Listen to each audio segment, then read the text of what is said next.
Certo, hoje vamos começar na página 100, vamos voltar um pouco porque pulamos algo e depois vamos avançar de novo. Então estamos na página 100, porque a página 100 não é uma carta, na verdade é uma história. E essa história é mencionada na nossa próxima carta. Então, eu queria primeiro passar pela história para sabermos ao que o Rebbe está se referindo, certo? Havia um grande mestre racídico, só para lembrar, quando falo de um mestre racídico, estou falando de um homem que era líder de um movimento racídico, uma seita, da mesma forma que o Rebbe é o líder da seita Chabad, do Hassidismo. Existem muitas seitas diferentes entre os Chassidim, e o que aconteceu foi que o Baal Shem Tov fundou o movimento racídico. E então, depois que ele faleceu, ele tinha muitos alunos, e diferentes alunos se tornaram líderes, e cada um deles, de certa forma, estabeleceu, você sabe, um grupo de seguidores, e eles desenvolveram o que chamaríamos de uma seita. C-I-T-A. Ok? E quando eu digo um mestre racídico, estou falando de um homem que, de modo geral, naquela época, sabe, as coisas mudam com as gerações. Naquela época, os líderes e seguidores das seitas racídicas eram todos alunos do Elia Shamta. Eles eram pessoas muito avançadas, elevadas, piedosas. Todos eles tinham personalidades diferentes, como todo ser humano, e seus focos eram um pouco variados, certo? Claro, o foco principal era o mesmo para todos eles, era cumprir o propósito de Deus neste mundo. Mas com abordagens muito diferentes e variadas. Como o Chabad tem uma abordagem muito única e distinta de todas, em alguns aspectos, Chabad é diferente de todos os outros grupos, o que eu não vou explicar agora qual é essa diferença. E então, um desses grandes mestres racídicos foi um homem chamado Rebbe Menachem Nachem. Ele era conhecido como Rebbe Nachem de Chernobyl. E eu sei que muitos de nós agora estamos familiarizados com a cidade de Chernobyl, infelizmente por causa do desastre nuclear que aconteceu lá. Então, é o mesmo lugar. Rebbe Nachem Nachem de Chernobyl foi extremamente pobre por toda a vida. Então é interessante que, mesmo entre os mestres racídicos, havia alguns que eram desesperadamente pobres e outros que eram realmente muito ricos. Ele era muito pobre e certa vez havia um chassid. Agora, deixe-me falar também sobre a forma como os chamamos. As seitas racídicas têm um mestre racídico e o mestre racídico. Só estou usando a linguagem que usamos em inglês. Eles mantêm uma corte, o que basicamente significa que, você sabe, eles têm uma sinagoga onde eles são o rabino e onde eles ensinam, etc. Onde seus seguidores vêm para encontrá-los. Então, a tradição nas comunidades racídicas é que, quando um judeu racídico vem encontrar seu mestre, seu rebê, o mestre racídico, ele lhe entrega um bilhete chamado em hebraico de pan, que é exatamente o que fazemos para quem já participou disso. Ao visitar o Ohel, túmulo do Rebbe, escrevemos uma carta chamada pan, termo hebraico formado por duas letras. Painun, que significa Pidyon Nefesh, redenção da alma. E, simplesmente, o que isso significa é que quando encontramos um Rebbe, o Rebbe é o que chamamos de uma alma coletiva, uma alma mais ampla que tem relações com muitas almas da geração e pode enviar almas e realmente nos ajudar a nos tornarmos mais conscientes de nós mesmos. Isso é comum entre o chassid e o Rebbe. Ao encontrar o Rebbe, escrevemos um pan, ou como outros judeus racídicos chamam, kvito, que em Yiddish significa bilhete. E junto com isso, também damos algum dinheiro para tzedakah, para caridade, qualquer quantia, não precisa ser grande ou pequena. Temos o costume, quando vamos ao Ohel também, de colocar pelo menos alguma coisa na caixa de tzedakah quando saímos do Ohel. Então esse é o contexto do que vai acontecer nessa história aqui, como você vai começar a entender. Uma vez, um chassid lhe deu um presente de 300 rublos em notas, equivalente a 100 rublos de prata. Então, certa vez, Ele tinha um seguidor rico que veio até ele, conversou com ele e pediu bênçãos e orientação. Seja o que for, e ele deu a ele uma quantia enorme de dinheiro. Eu não sei. Parece que 100 rublos de prata era uma quantia alta, então ele deu muito dinheiro à família do Tzadik. Agora era diferente, não era como os Estados Unidos, e sim a Rússia, certo? Então não havia uma organização 500 e um C3. Você não está fazendo um cheque para a organização, mas dando dinheiro em espécie ao rabino. Era isso que ele fazia, certo? A família do Tzadik, a família de Reb Nachem de Chernobyl e seu assistente pessoal, ele tem um assistente pessoal, vamos chamar, eles dizem Mukurv aqui, eu vou apenas dizer o Gabai, que é como normalmente o chamariam. Estamos todos muito felizes. Quando souberam disso, foi porque realmente acontece assim, mas provavelmente entenderam. O atendente Gabai entrou entre os compromissos. Ou o Reb contou, ou ele viu o dinheiro na mesa do Reb e entendeu. Entrou muito dinheiro e eles ficaram extremamente felizes. Por que tanta felicidade? Porque eles estavam profundamente endividados, mal tinham dinheiro para colocar comida na mesa e agora vão ter alguns meses de alívio. Por isso eles estavam felizes. Algo com o qual, graças a Deus, nenhum de nós realmente pode se identificar, porque graças a Deus não passamos por tamanha pobreza. Finalmente, eles estariam.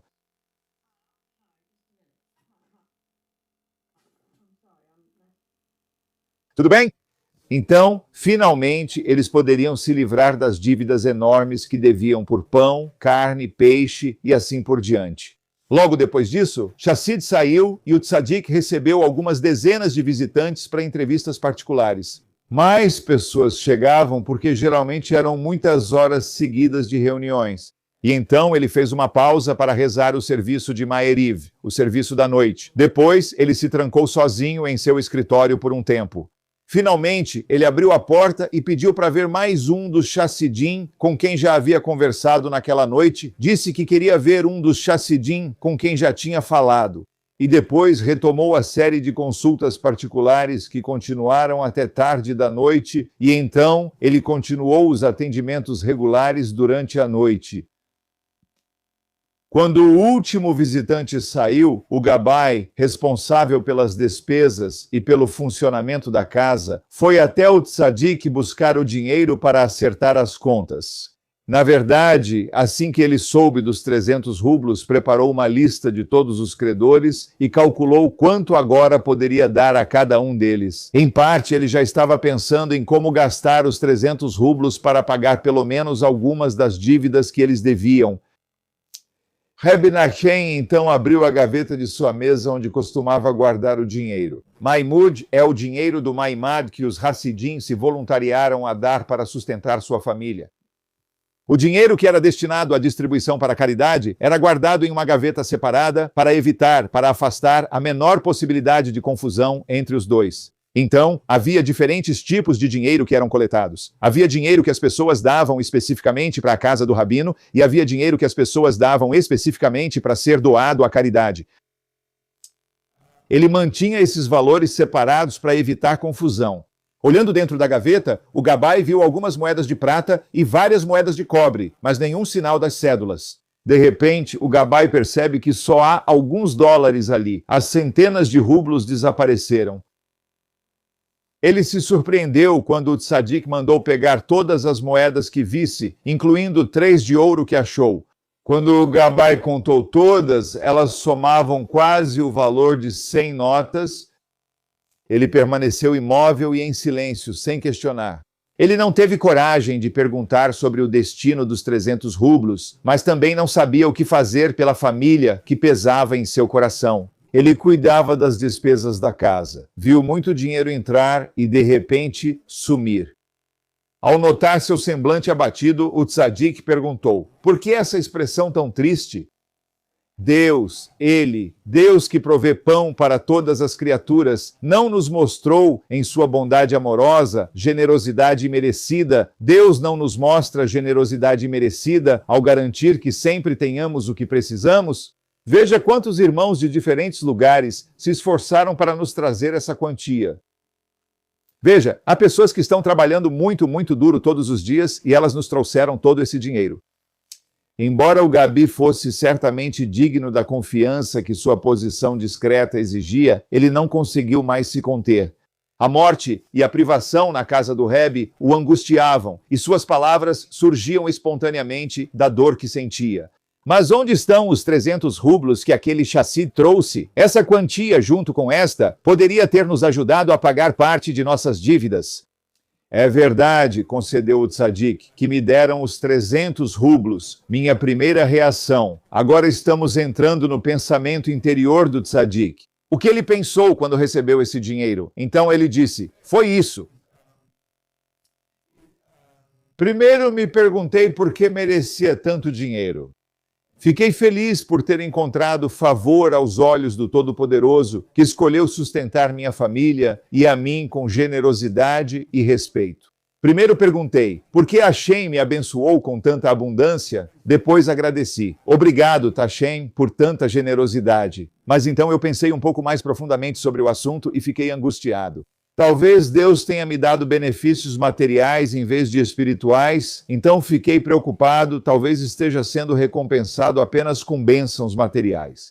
Jamais trocaria bênçãos materiais por espirituais. Agora, entre os Hassidim que me visitaram após a chegada do presente, um deles desabafou comigo sobre seus problemas. Durante um ano inteiro, ele não pagou as mensalidades ao Muhammad local, que é o professor local que ensina as crianças, que era pobre, mas piedoso, e continuava ensinando seus pequenos. Na esperança de que um dia ele de alguma forma pagaria o que devia, o Muhammad, o professor dos filhos desse homem, continuou ensinando mesmo sem receber, esperando que um dia o homem o pagasse.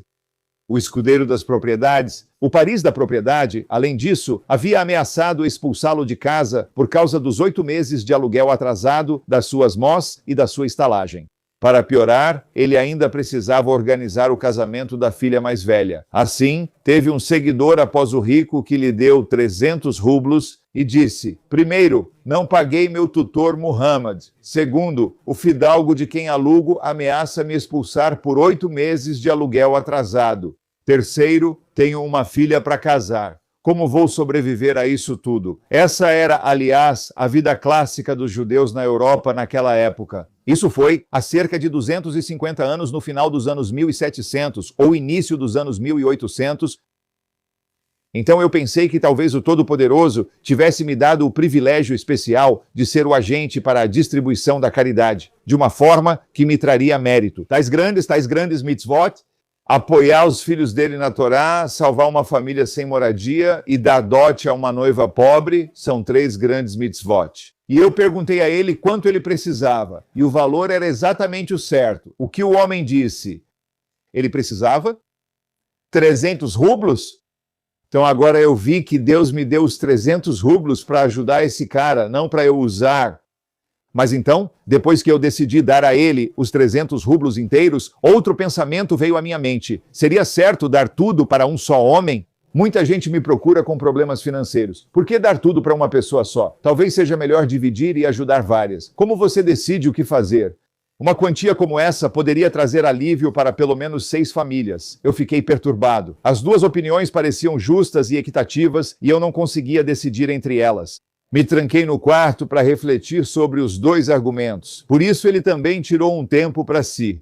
Depois de refletir, percebi que essas 2 opiniões vinham daqueles 2 juízes diferentes, que cada um de nós tem vivendo dentro de si, a inclinação para o bem e a inclinação para o mal. E que a opinião que propôs dividir o valor entre várias famílias não veio da inclinação para o bem, ele disse. Percebi que eu deveria dar os 300 inteiros para esse homem. E essa era a voz da minha inclinação para o bem. E era a minha inclinação para o mal que estava me dizendo o contrário. Não, distribua para várias pessoas, como eu sabia disso. Porque se essa fosse a grande lição, se essa tivesse sido a visão da inclinação para o bem, então, assim que o dinheiro chegasse até mim, ele deveria ter expressado sua opinião da seguinte forma. Nashem, aqui você recebeu 300 rublos, pegue e divida em 6 partes, dê 5 para os necessitados e fique com 1 para você. Mas a inclinação para o bem não disse nada. Só depois que o Todo-Poderoso me deu o privilégio de ouvir a inclinação para o bem e decidir fazer o que era certo. Só então aquele outro carinha esperto que é um eufemismo para a inclinação ao mal, apareceu e falou comigo de forma astuta. Portanto, segui o conselho da boa inclinação e chamei aquele Chassan, entregando a ele os 300 rublos. Ele diz que essa será a grande lição que o Rebbe citará em uma carta. Ele sabia que foi a inclinação para o mal que sugeriu dividir entre 6 pessoas. Porque a inclinação para o mal não disse nada até ele estar disposto a fazer algo muito bom, e então, de repente, a inclinação para o mal aparece para impedi-lo de fazer essa coisa realmente boa. Veja, até ele dar os 300 rublos para esse indivíduo, a inclinação para o mal não mencionou nada sobre esse dinheiro. No momento em que ele decidiu fazer algo bom, a inclinação para o mal aparece e diz: bem, talvez você devesse fazer isso de outra maneira.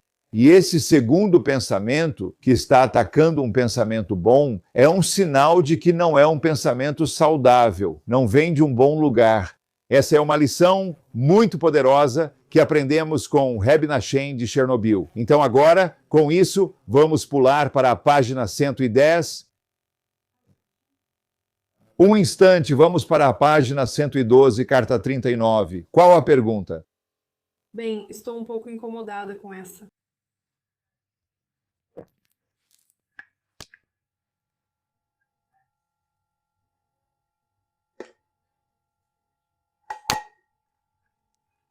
Ele tinha dívidas, eles poderiam ter sido adversários na sua situação em relação aos termos para quem ele deu o dinheiro. E como líder de uma comunidade, ele não deveria mostrar liderança no sentido de pagar suas dívidas. Então, como ele sabia que os credores não eram? Quem morreu na situação desse homem? Essa é uma obrigação muito boa. Sim, essa é uma pergunta muito boa, uma ótima pergunta. Então nós dizemos, eu vou dizer isso primeiro, eu vou dizer isso. Existe um ditado em Yiddish, se eu puder dizer algo, que significa que sobre a história a gente não faz perguntas. Deixa eu explicar o que isso quer dizer. Não quer dizer que a gente não faz perguntas. Quer dizer que quando ouvimos uma história, a gente não sabe todas as informações, certo? Então a gente pode fazer 1 milhão de perguntas, só que a gente simplesmente não sabe. Vamos supor, já que era o Rab Nachum de Chernobyl, vou assumir isso. Ele sabia que nenhum deles estava numa situação tão grave. Provavelmente, se estivessem, já estariam na fila falando ou dizendo isso a ele. Estou supondo que eles deram dinheiro a ele como empréstimo. Então não era como se ele devesse dinheiro a eles. E acredito que o acordo era dar crédito a ele e estavam felizes por isso devido a quem ele era. E agora a determinação dele precisa ser: com que rapidez devo pagar para me sentir seguro? Mas não era assim que ele pensava. Aliás, posso te dizer isso, mas antes, qual é minha responsabilidade? Por que Deus me dá esse dinheiro? Qual minha responsabilidade com o dinheiro dele? Como líder, sou responsável pelas pessoas.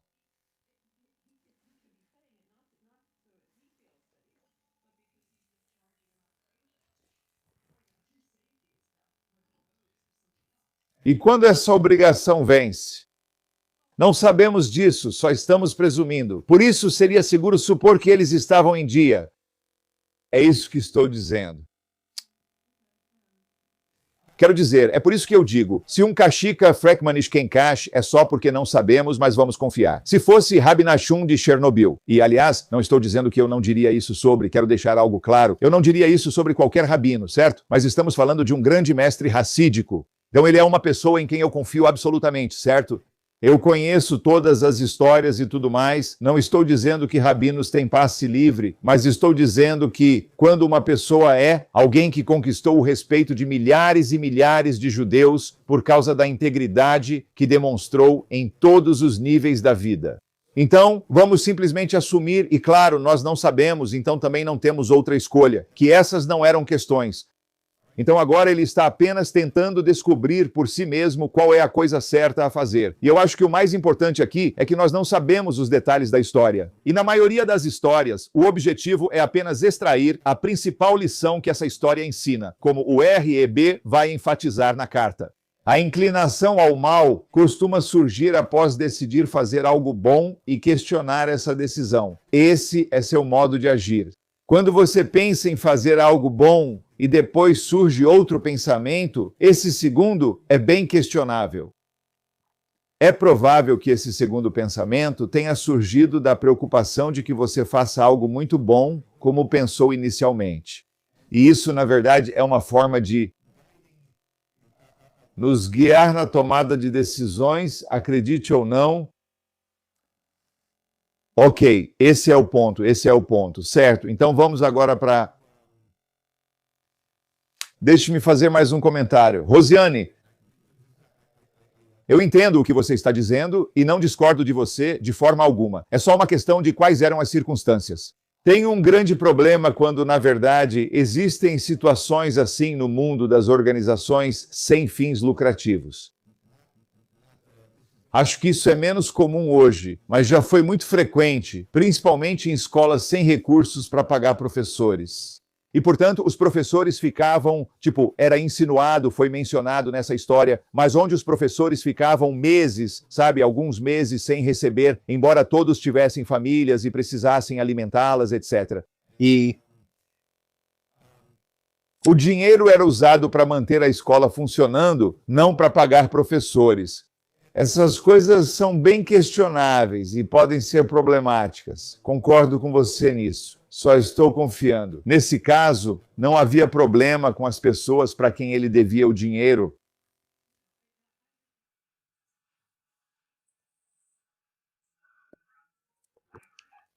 Parece que tem algo ali que está brincando com ele. A menos que os fatos sejam diferentes do que pensamos, eu não acho que sejam diferentes. Então vamos apenas vamos definir os parâmetros da história de uma forma que não fique fora do eixo, o que podemos fazer facilmente. E eu sugeriria que, por causa da minha confiança na pessoa sobre quem a história é por isso que eu faria isso sem hesitação. Eu não faria isso. Geralmente os seres humanos são muito falhos, mas existem indivíduos distintos que provaram ser extraordinários. Ok.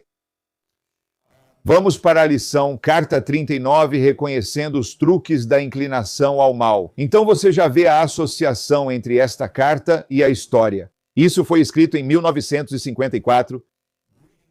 Saudações e bênçãos em resposta à sua carta, onde relata as dificuldades na Yeshivá de Taimish Mimim. Não fizemos isso semana passada, certo? Achei que talvez tivéssemos começado. Esqueci por um segundo, talvez seja o próximo. Ok, vamos passar por isso. Então, esse é o Taimut. Tim significa que ele sou eu. Podemos ter começado a carta, mas a menos que a carta anterior... Desculpe, me dê um segundo. De qualquer forma, tivemos uma carta parecida. Taimish Mimim é o nome clássico de Shabbat para Yeshivá Shabbat. Então aqui está um cara que entra no Taimish Mimim, entra na escola Shabbat, na Yeshivá. E ele estava tendo dificuldades. E eu suponho que ele provavelmente estava no ensino médio, mas muito provavelmente até mesmo depois do ensino médio, no colégio rabínico. Ou, para ser mais exato, a falta de familiaridade que você está sentindo com a rotina e os novos estudos. Tudo bem, não te falei semana passada sobre o cronograma de estudos do meu filho no ensino médio? Aquilo foi só uma introdução para esta carta. Então acredito que ele estava vindo de uma escola diferente, uma yeshivá de divindade, que não era Shabbat. Agora ele está entrando para Shabbat e para a cultura. Talvez ele não conhecesse o cronograma de estudos e estivesse com dificuldades.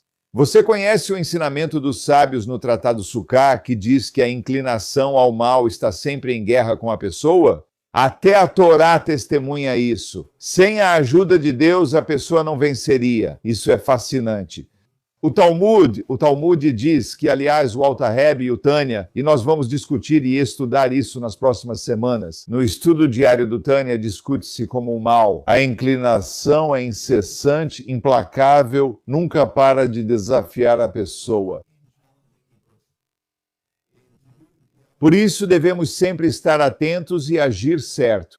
Além disso, ele é tão incessante que a única maneira de termos uma vantagem, potencialmente se escolhermos o certo, teremos uma vantagem para superar a inclinação ao mal. Agora, somos mais poderosos do que a inclinação ao mal, porque Deus está ao nosso lado para nos apoiar quando fazemos um esforço para seguir na direção certa. Essa é a primeira coisa que o Rebbe diz a ele. Assim, fica claro se a inclinação dele perceber isso. Um jovem que deseja ser temente a Deus e quer aprender, encontrou um caminho que lhe permite avançar, tanto no temor ao céu quanto na Torá. Estude que, quando a má inclinação vê que há um jovem que deu um passo para ser ainda mais temente a Deus e dar um passo maior em seu estudo da Torá, o que ele vai fazer? A má inclinação? Ela imediatamente buscará táticas adicionais para interferir de qualquer maneira possível e atrapalhar seu novo caminho.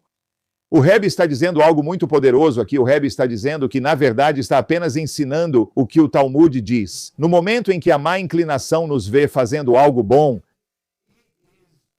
ela logo se oporá. Por isso, alguns dizem que diante de dificuldades ou oposição, talvez isso indique que não deveriam seguir adiante. Bem, na verdade, talvez seja um sinal de que você deve fazer isso, entendeu? Talvez seja um sinal de que você deve fazer isso. É por isso que você enfrenta oposição, o mal. Sempre repito uma história que ouvi de um rabino Chabad Shir, quando ele fez esse esforço. Estou bastante confiante, compartilhei isso com nossa turma aqui, que ele estava, se não me engano, acho que era construindo uma mikvé, estava na América do Sul. Ele estava tentando realizar algo, estava tendo enormes dificuldades, e o rabino continuava encorajando ele a continuar. E então, finalmente, sabe, ele estava fazendo progresso e de repente, tipo, meio que na última hora aconteceu algo.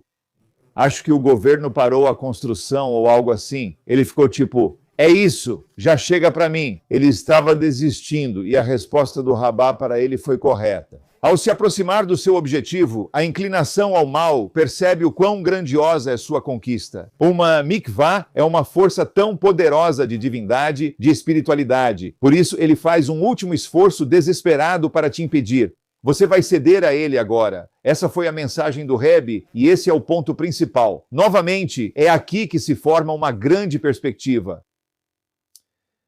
Eu tenho um comentário. Sim, claro.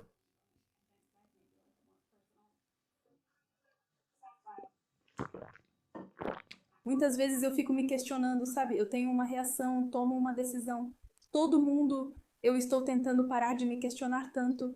Esse é um tipo de desafio. Tipo, ai meu Deus, talvez essa seja a coisa certa a fazer, mas acontece. A relação entre esse sentimento de se questionar como tomei a decisão certa, quem é impactado, estou agindo certo, ou isso talvez se encaixe na inclinação para o mal. Essa é uma ótima pergunta. Aliás, eu sou alguém que sempre repensa as coisas. Eu acredito em repensar, ou seja, acredito em avaliar tudo completamente.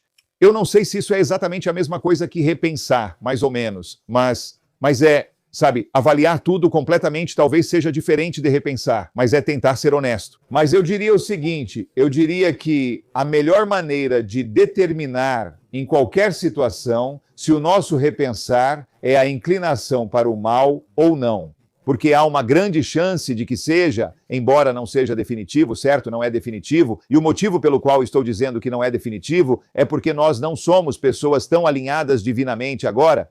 Mesmo quando reagimos instintivamente fazendo algo bom, isso costuma ser nossa boa inclinação, que conseguiu fazer sua voz ser ouvida antes que surgisse oposição, e esse é o ponto aqui. Mas, de qualquer forma, sabe, às vezes também temos ideias egoístas. E é por isso que eu diria isso. Uma voz externa é muito importante e uma voz externa, basicamente, é uma voz objetiva. Uma voz objetiva é alguém sem vínculo ou interesse nas decisões que tomamos.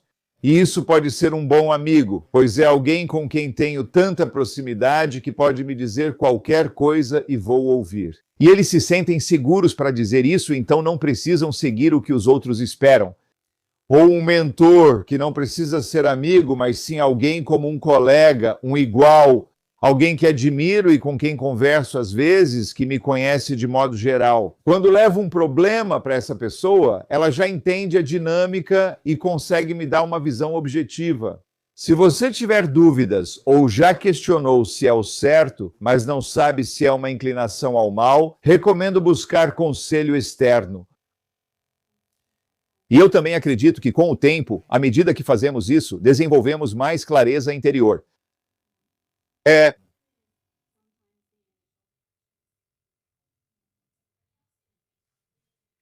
Correto. Depois pensando sobre isso, será que isso é realmente o certo para mim? Como eu me sinto sobre isso? Mas agora eu estou sentindo, será que estou sendo egoísta? Porque minha reação inicial não foi egoísta? Sim, eu também vou dizer que o nosso nível de autopercepção é muito importante. Então, se eu tenho um pensamento e consigo perceber que esse pensamento de fazer ou não fazer algo é por causa dos outros, isso é um nível tremendo de autopercepção. Então, podemos ter muita clareza por conta própria. Sabe, pessoas diferentes têm níveis diferentes e, dependendo do nosso nível, isso vai determinar o quanto conseguimos nos autoavaliar. Sim, e novamente, eu diria que 9 em cada 10 amigos nossos, só para exemplificar, não sei o número exato, mas 9 em cada 10 dos nossos amigos provavelmente também estão presos ao que os outros vão pensar. Então, claramente, não são pessoas a quem eu posso recorrer para pedir conselho, certo? Precisamos encontrar amigos que realmente possam nos dar uma perspectiva objetiva. Beleza, então, o rabino continua dizendo que a inclinação ao mal vê um jovem e então imediatamente vai criar táticas para interferir no bem que ele quer fazer.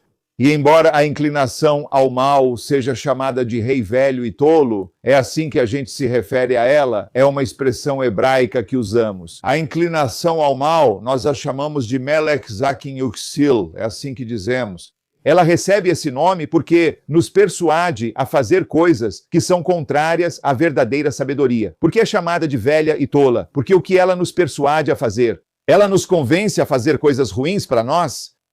Para quem está na Shul, os compradores, já falei sobre isso, certo? Ela vai tomar uma decisão de benefício de curto prazo para nós, embora a longo prazo isso não vai ser bom para nós.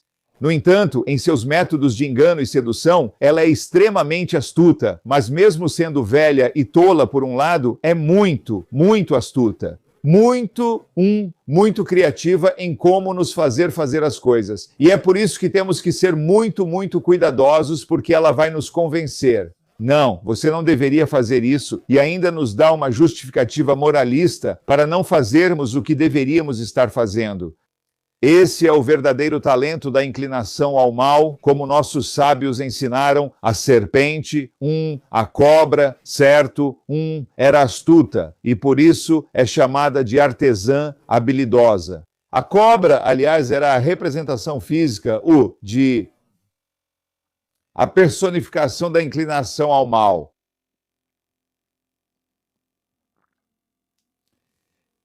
Como a Torá testifica, esse é realmente um verdadeiro mestre em sua obra. Obviamente, se um jovem que está se esforçando para seguir esse caminho é informado, saiba disso. Ao seguir esse caminho, você provavelmente se tornará mais temente a Deus e terá mais sucesso no estudo da Torá. Isso também o desencorajará desse caminho. Ele não será desencorajado, pelo contrário, intensificará seus esforços. O Rebbe diz: se o jovem que se esforça para seguir esse caminho, a quem ele escreve, souber que provavelmente se tornará mais temente a Deus. Então, o que o jovem vai fazer? Ele vai lutar contra a inclinação ao mal. Portanto, o único recurso para a inclinação ao mal é se disfarçar. Desculpe, o que o Rebbe está dizendo é o seguinte: se a inclinação ao mal vier até o homem, até o jovem e salvar o jovem, a inclinação ao mal vai chegar para o jovem e dizer para ele: ei, escuta, pare de fazer isso. Porque se você fizer isso, você vai se tornar mais temente a Deus. O que o jovem vai fazer? Ele quer se tornar mais temente a Deus? Veja, ele vai continuar nesse caminho. Então, a inclinação ao mal nunca chega para um homem e diz: pare de fazer isso, isso é bom demais. Ela chega e diz: não, seria melhor se você parasse de fazer isso. E é isso que a inclinação ao mal faz. Portanto, o único recurso para a inclinação ao mal é se disfarçar de uma pessoa justa. Como estudioso da Torá, a inclinação ao mal se disfarça de pessoa religiosa e o aborda com argumentos contrários, sugerindo isso. Se ele continuar nesse novo caminho, não alcançará seu objetivo de se tornar o indivíduo temente a Deus que ele aspira a ser. Qual é a inclinação ao mal que diz: troque de yeshivá, essa não funciona para você, o estilo não serve, eles fazem as coisas de outro jeito. Você deveria voltar para outra yeshivá, você vai arruinar todo o seu crescimento espiritual, então ele está usando um argumento espiritual para impedi-lo.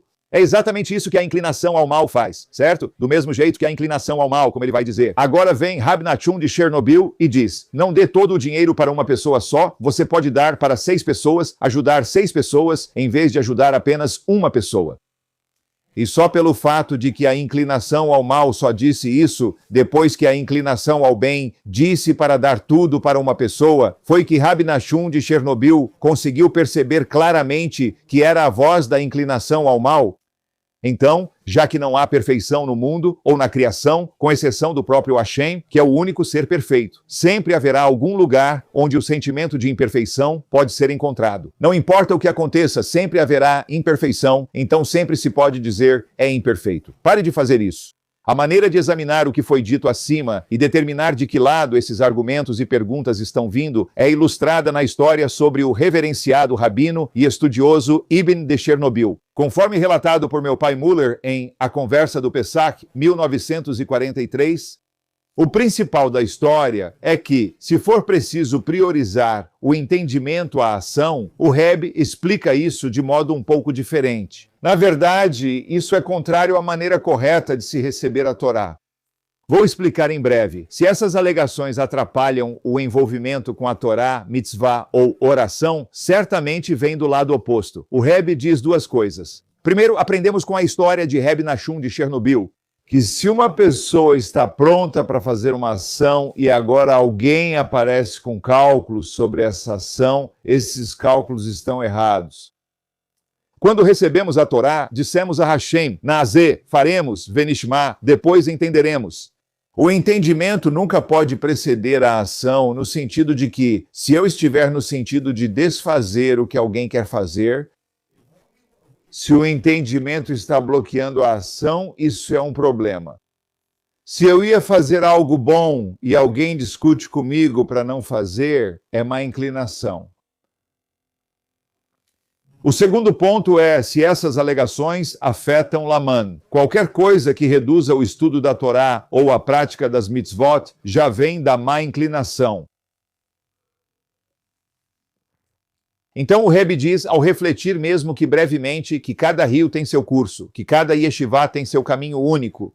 Então, certamente, uma pessoa que se acostumou ao seu ambiente anterior vai reconhecer desde o início que, em uma nova yeshivá, como Temshi Timimimim, algumas coisas serão diferentes do que ele conhece e, inicialmente, essa mudança será um desafio para sua segunda natureza. É óbvio que, ao chegar a um novo lugar, um novo ambiente, um novo sistema, as coisas vão ser diferentes e isso vai te deixar desconfortável. Isso é totalmente normal, não é motivo para desistir. Se ele reage a essas mudanças com ceticismo, questionamentos e reclamações, isso certamente vem da inclinação ao mal. Mas, na verdade, é justamente para que aconteça o contrário, que ele supere a inclinação ao mal e faça o oposto do que ela deseja. E ele será motivado a perseverar no estudo da Torá e na realização das mitzvot com grande vigor.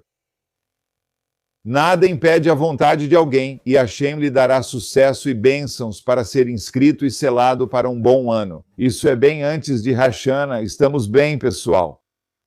Ok, vamos para a nossa próxima carta. Esta é a carta 40, um apelo para construir um memorial do Holocausto em Paris. Ok, você vai receber a visão do Rebbe sobre no que nós, como judeus, devemos focar para avançar o nosso povo, o povo judeu. Onde investir nosso tempo e dinheiro. O que faz um projeto valer a pena? Ao meu querido e estimado parente, Rabino Itzhak Rabino, saudações e bênçãos. Recebi sua carta datada de 23 de maio, embora um pouco atrasada, juntamente com os anexos, isto é, 1952. Lembro-me do que meu reverenciado sogro, o Rebbe, me disse sobre o centro que você estabeleceu e o benefício esperado que poderia vir dele. Ele também participou desse esforço com sua doação pessoal para apoiar esse objetivo. Assim, minha aprovação não é necessária. Se meu sogro, o Rebbe anterior, não só lhe enviou palavras de encorajamento em relação ao seu projeto, mas também lhe enviou dinheiro, não há maior apoio e aprovação do que isso. No entanto, eu também. Seguir o rei significa seguir meu sogro. Expresso minha admiração pelo que foi feito a esse respeito. Através do nosso escritório. Minha participação nas atividades do centro será enviada no valor de 15 mil francos. Certo? Então sabemos que ele está na França, certo? Ou isso é na Alemanha? Eu nem conheço ninguém. Ninguém sabe. Frank. Marx, Frank diz, França. Sobre sua carta a respeito de erguer um monumento memorial, túmulo dos mártires judeus desconhecidos em Paris, certo? Muito bom, erguer um túmulo dos mártires judeus desconhecidos em Paris. Então, qual é a opinião do Rebbe sobre isso?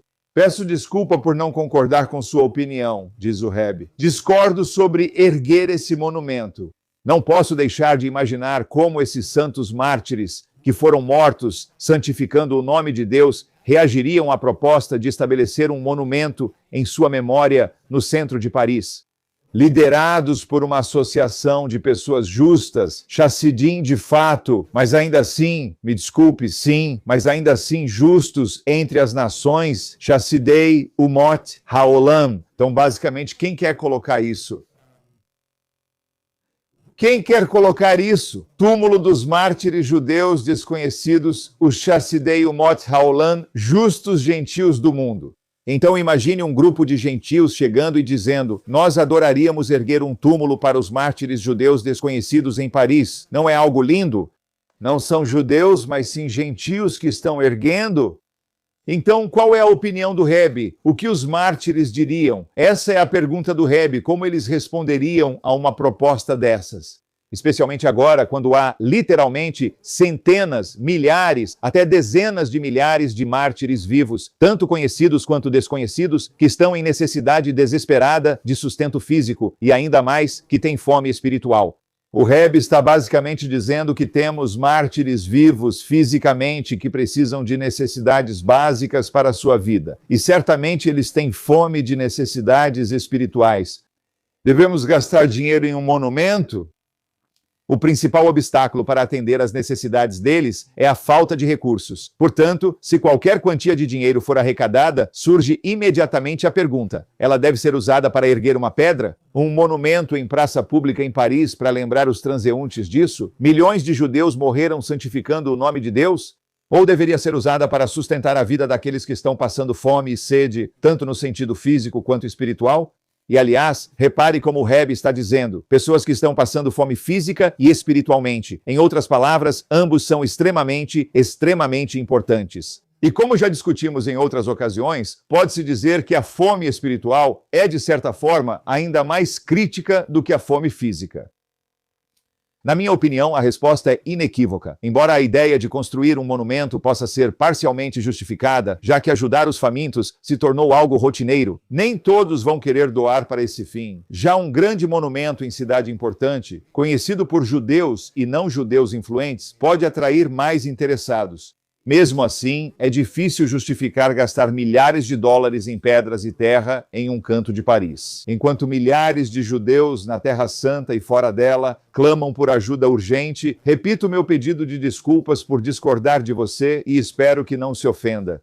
Com bênçãos e respeito para você, sua esposa e família, queridos parentes, que vivam bem. Então isso é realmente fascinante para mim, aliás, isso é muito esclarecedor. E eu aprendi isso com o Rebbe.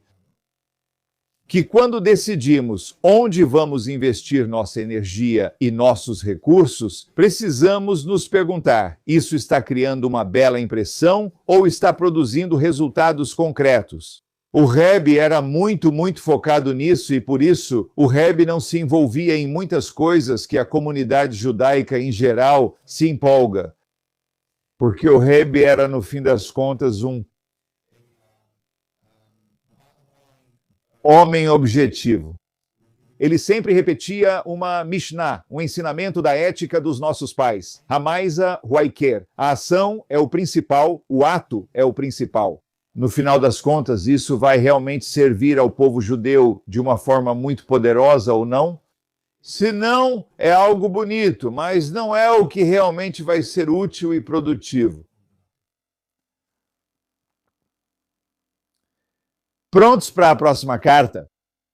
Certo, carta 41 mitzvah faz a diferença.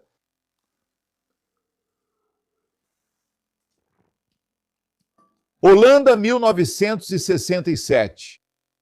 Saudações e bênçãos. Recebi sua carta. Como pediu, lembrarei de você em minhas orações para que seus desejos se realizem nas questões mencionadas. Visto que tudo relacionado à Torá e às mitzvot está em um nível, o nível da conduta diária deve estar sempre em crescimento. Então, o Rebbe primeiro estabelece algo muito simples. A bondade sempre precisa ser aumentada. Muito simples. Esta é uma verdade que o Rebbe sempre tem. Você sabe, algo está vivo se está crescendo, se é bom, sempre precisa aumentar. Então, o Rebbe sempre fala sobre nós aumentarmos.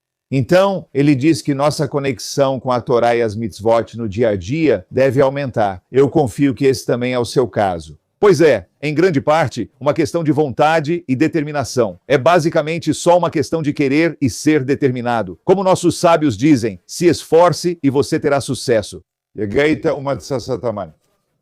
Ele está citando uma frase do Talmud, que, aliás, é uma das 12 passagens da Torá que o Rebbe queria que as crianças aprendessem. E é que se alguém disser, eu me esforcei, tentei muito e não consegui, não acredite nele. Não é possível que alguém tenha tentado e não tenha conseguido. Então, se disserem, eu tentei e não consegui, não acredite nele. Se alguém disser, eu não tentei, não me esforcei e consegui, não acredite nele. Só é possível ter sucesso tentando.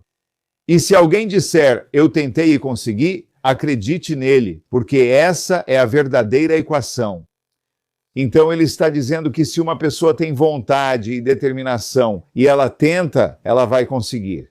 Independentemente das várias perguntas que você tenha sobre o tema da emuná, da fé, eu sugeriria que você lesse o Kuzari. Alguém aqui já estudou o Kuzari? O Kuzari foi escrito há cerca de 1000 anos. É um livro fascinante que contém muita filosofia judaica e que aborda de uma forma muito sólida muitas questões de fé. Então o Rebbe diz a ele que seria bom ler esse livro, que pode ser encontrado em hebraico e em tradução para o inglês. Isso vai lhe trazer novos entendimentos e esclarecer muitas das suas dúvidas. Obviamente é difícil discutir e explicar adequadamente essas questões em uma carta. O Rebbe escreve isso com frequência, que grandes questões são muito difíceis de articular de forma simples em uma carta. Mas não é realmente necessário depender da correspondência, já que você pode discutir esses assuntos com seu Rosh Yeshiva ou Mashpia. Ele diz que você está na Yeshiva e parece ser um rapaz de lá. Então converse sobre isso com o diretor ou seu Mashpia, o orientador espiritual. No entanto, vou me referir a um ponto aqui. Embora tenha que ser breve, então rebasa, vou destacar um ponto. A pergunta é, que diferença isso faz para Deus se uma pessoa cumpre ou não seus mandamentos? O que o Rebbe disse? A pergunta é, que diferença faz para Deus se acendo ou não as velas de Shabat? Isso é realmente crítico? Agora, podemos facilmente ignorar isso, certo? E convenientemente. Tipo, eu perdi uma semana, tudo bem. Vou fazer na próxima semana, sabe? Purim é o próximo feriado. Só ouvi a Megilá uma vez, não naquela noite. Naquele dia só ouvi à noite. Tudo bem, já está bom. É realmente importante? Cada mitzvah é tão importante assim? Então, o Rebbe diz que existem várias analogias para ajudar a explicar essa questão. Pegue, por exemplo, algo tão comum como o dinheiro, como quando alguém faz uma doação para tzedakah. Isso pode realmente fazer diferença para a pessoa comum? Pode realmente fazer diferença para a pessoa comum? Se ela doa 1 golden ou 100 golden, para um multimilionário, esses valores não fazem diferença. Então, em outras palavras, para uma pessoa, se ela faz uma doação de $1 em vez de $100, faz diferença. $100 é mais significativo. Mas para um multimilionário, $100 e $1 são insignificantes diante do que ele tem. No entanto, se esse multimilionário for um homem de profundo conhecimento e sentimento, ele vai considerar os valores de 1 golden e 100 golden. Não em termos da sua própria escala de valores e da importância que esses valores têm para ele, o doador, mas sim em termos do que eles representam para a pessoa necessitada que os recebe. Apenas uma pessoa egocêntrica vai olhar para o valor do que está dando com base no que isso significa para ela. Toda a ideia de doar é que você está dando para outra pessoa. Então, a questão é, qual valor isso tem para outra pessoa? Você está dando para uma pessoa pobre e há uma enorme diferença entre dar $1 e $100. E o multimilionário que é, bem, vou dizer, autoconsciente, estará ciente disso. Por esse motivo, nossos sábios de abençoada memória explicaram isso. Às vezes, uma única prutá, equivalente a 1 centavo, já serve para tzedakah. Em um caso específico, pode ser mais significativo do que usar uma quantia maior em outro. Às vezes, uma quantia pequena vale mais do que uma grande. Por quê? Porque a quantia pequena indo para uma pessoa que está na miséria, em comparação com uma quantia grande indo para alguma instituição grande, eu não sei. Organização. Com um fundo de doação, a quantia menor pode ter um impacto muito maior. De uma maneira um pouco semelhante, o Criador do homem, Deus, que conhece e entende as dificuldades que surgem. Cada indivíduo avalia uma ação, não em termos de seu significado para si mesmo, mas em termos de seu significado para a pessoa que a realiza. O Rebbe destaca esse ponto várias vezes. É uma história bem conhecida em que um rapaz, na verdade eu conheço, esse rapaz é filho de alguém. Um homem foi até o Rebbe com sua esposa e seu sogro, e ele foi como um tipo de pessoa que... Eu não sou religioso, não tenho interesse em religião, não tenho nenhum interesse nisso. Mas sua esposa tinha mais interesse no judaísmo, assim como o sogro, que era um pouco mais tradicional como judeu. E então eles foram até o Rebbe. Então, quando ele estava prestes a entrar na sala do Rebbe, o secretário do Rebbe lhe disse: para entrar na sala do Rebbe, é preciso entregar um bilhete com seu nome e o da mãe. Ele disse: sou apenas o motorista, estou só trazendo vocês, não vou participar. O secretário do Rebbe disse: não me importo. Para entrar na sala do Rebbe, entregue uma carta com seu nome e o da sua mãe. Ele entregou, tanto faz. Eles estão na sala do Rebbe, que lê os bilhetes das 3 pessoas. E quando ele chega ao bilhete desse cara, ele pergunta: você tem certeza que não está faltando um nome aqui? Ele basicamente esqueceu, acho que era o segundo nome da mãe dele ou algo assim. Quando o Rebbe perguntou, ele pensou até lembrar que a mãe tinha um segundo nome judaico. Assim, o Rebbe já havia chamado sua atenção. Ele percebe que não está diante de alguém comum. O Rebbe, que nunca o conhecera nem sabia quem era sua mãe, percebeu que o nome estava errado.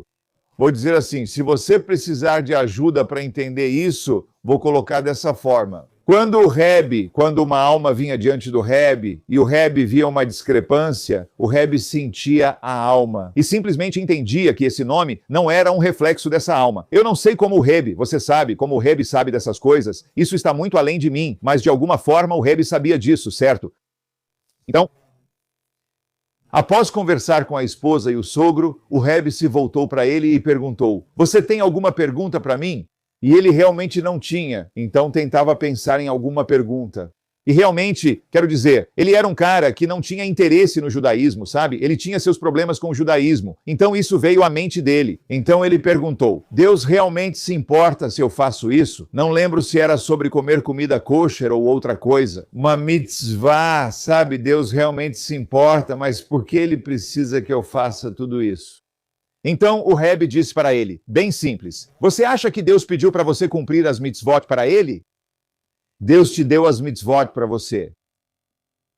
O que elas farão por você? Isso mudou totalmente a experiência e a compreensão desse cara sobre o judaísmo. Isso despertou ele. E o Rebbe está escrevendo exatamente a mesma coisa na carta bem aqui. Então o Rebbe está dizendo: se um indivíduo, onde estamos? Então o Criador que sabe e entende, que compreende as dificuldades de cada um, pois Deus criou todos os nossos desafios. E assim ele avalia uma ação, não em termos de seu significado para ele, mas em termos de seu significado para a pessoa que a está realizando. Deus, em sua infinita bondade, deseja que suas criaturas tenham conexão com ele e por isso nos deu mitzvot para ajudar nisso. Deus compreende isso. A melhor coisa para um ser humano prosperar neste mundo é ter um relacionamento com a fonte de todo o ser infinito. Ainda assim, como vou mencionar na aula de hoje à noite, estamos em nosso novo curso. Isso realmente... A distância entre o infinito e o finito é infinita. Não há como um ser humano criar um método para se relacionar com algo infinito. Porque nós simplesmente não temos essa capacidade, não somos seres infinitos, somos apenas seres finitos. Então Deus, em sua infinita bondade, nos deu ferramentas, conectores e disse: se você, quando fizer isso, você estará se conectando comigo. Chamamos isso em inglês de mitzvot, que é o motivo pelo qual você pode ter ouvido em outras aulas que a palavra mitzvah, na verdade, significa conectar e em. O maior presente para um ser humano é poder se conectar com o infinito. Com base na analogia citada, o valor do cumprimento de cada mitzvah é avaliado por ele, conforme o esforço e dedicação de cada pessoa. E então Deus julga isso com base na nossa realidade, não com base na realidade de Deus. Quando Deus vê que nos esforçamos conforme nossa realidade e limites, Ele nos julga pelos nossos esforços. Para usar outra analogia, se um indivíduo realizou algo que trouxe uma mudança ou revolução no mundo, você presumiria que isso seria algo que Deus notaria. O cara revolucionou o mundo. Já você parece ter dificuldade em entender por que colocar tefilim importaria para Deus. Ao colocar o tefilim, você faz uma mitzvah individual, sem causar uma revolução. Você se pergunta, isso tem significado? Ainda assim, as mitzvot do tefilim, que são colocadas na mão esquerda, voltadas para o coração e na cabeça, o acento do intelecto significa unir e harmonizar o coração e a mente da pessoa ao colocá-los. E em termos do indivíduo, isso pode estar acontecendo em uma escala tão crítica e significativa para ele quanto algum evento de grande impacto em relação a Deus. Em outras palavras, o que o Rebbe está dizendo é que da mesma forma que alguém faz uma revolução mundial, o que, claro, é algo muito raro e distante para alguém realizar. Quantas pessoas já fizeram uma revolução assim? É algo extremamente raro, mas muito significativo para Deus. O cara causou um impacto mundial, diz o Rebbe. Quando um homem coloca tefilim, ele segue esse exemplo. Há vários exemplos, mas ao colocar tefilim, ele alinha mente e coração com Deus. Isso é uma revolução na vida dessa pessoa, especialmente quando ela não foi criada colocando tefilim e agora faz a escolha de colocar tefilim. Ele diz, vou fazer isso todo dia. Isso é inacreditável. Isso é uma revolução, então Deus vê isso como uma revolução. O que acontece se uma mulher é convidada para acender as velas de Shabat e ela fecha os olhos e ela tem um momento de oração que nunca teve na vida, porque nunca, ninguém, jamais, sequer deu essa oportunidade para ela, certo? Esse único momento é um momento revolucionário e para Deus isso é uma revolução. Esse é o ponto que o Rebbe está destacando. Então, outra das suas perguntas se refere ao fato de que, em uma época em que disputas religiosas com não-judeus eram impostas a nós, os judeus envolvidos às vezes diziam aos adversários não-judeus que não precisavam explicar todos os ensinamentos dos nossos sábios. Você se pergunta por que isso aconteceu e o que significa. Ele cita épocas, há 500 ou 670 anos, em que cristãos exigiam que judeus debatessem para tentar provar que o judaísmo estava errado. O problema disso era colocar os judeus em risco, pois o judaísmo está certo. E o fato é que os estudiosos judeus são muito mais profundamente eruditos do que os estudiosos cristãos, que são relativamente superficiais comparados à profundidade dos estudiosos judeus. Eles compreendem uma pequena parte da Torá comparado ao nosso entendimento, inclusive um estudante clássico de Yeshivá. E então, o que acontece é que você se encontra numa posição em que precisa se levantar na frente de todos, na frente de cristãos, muitas vezes até na frente de um rei, e refutar o cristianismo. Agora, imagine se você vence essa disputa. Isso é bom ou ruim para os judeus? Então, como dizemos, é uma situação em que se perde de qualquer jeito. Se perde, perde. Se ganha, perde. Os judeus evitavam responder certas coisas de todas as formas. Mas esse estudante da Yeshivá pergunta ao Rebbe por que não respondiam. Por que diziam que não precisavam explicar? Parecia que não tinham explicação. A resposta é, você certamente sabe que existe um issur, uma proibição de ensinar certos aspectos da Torá para não-judeus. Parte do motivo é que há certas coisas que não podemos ensinar aos não-judeus a partir da Torá. Em certas épocas, era perigoso demais declarar isso abertamente, sendo necessário buscar outra forma de evitar perguntas cuja resposta implicaria violar esse Isur. Então, uma das coisas que o Rebbe está dizendo é isso, até mesmo isso. Eliyahu disse que às vezes é simplesmente proibido ensinar certas coisas para não-judeus, porque o não-judeu realmente não deveria estudar a Torá. Portanto, a resposta preferida era a afirmação de que havia uma obrigação para o representante judeu no debate de explicar todos os ensinamentos dos nossos sábios. Esse Isur, o Isur, a proibição era particularmente rigorosa em relação a certos aspectos internos da Torá, os chamados segredos da Torá, as partes esotéricas da Torá, muitos dos quais estão ocultos em vários ensinamentos dos nossos sábios. Assim, os rabinos forçados a participar dos debates tomavam cuidado para não revelar esses segredos aos adversários não-judeus. Você não menciona na carta qual ensinamento dos sábios estava em mente ao fazer a pergunta. Portanto, é difícil entrar em detalhes, mas sem dúvida você entenderá como a explicação se aplica ao ensinamento específico que exigiu uma resposta evasiva. Eu sugeriria que você mandasse verificar seu tefilim, isso é muito interessante. Quando o Rebbe dizia para alguém verificar seu tefilim, de modo geral, havia um problema com o tefilim dessa pessoa. Se não foram verificados nos últimos 12 meses, além disso, o Rebbe era um grande defensor. Que verifiquemos nosso tefilim uma vez por ano, embora, de acordo com a Halachá, a lei judaica, não seja necessário, uma vez que um par de tefilim tenha um histórico estabelecido